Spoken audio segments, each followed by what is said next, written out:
నీకేమి అన్నమ్మా అక్క నీకు అన్నం పెట్టదులే, నువ్వు నీ ఇల్లు అన్నీ తెచ్చేస్తావు ఇంట్లో. సూది వేస్తావా తమ్మునికి?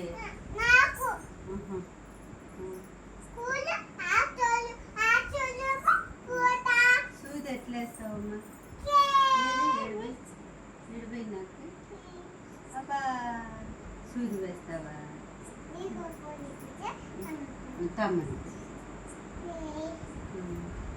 తమ్మునికి ఏమేమి వంట చేస్తావు? చేసి పెడతావా? తమ్ముడు అంటే నీకేమి? పానమా?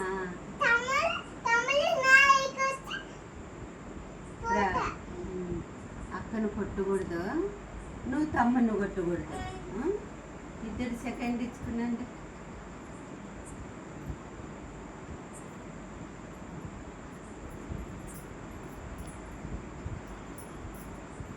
ఇద్దరు కొట్టుకోకూడదు.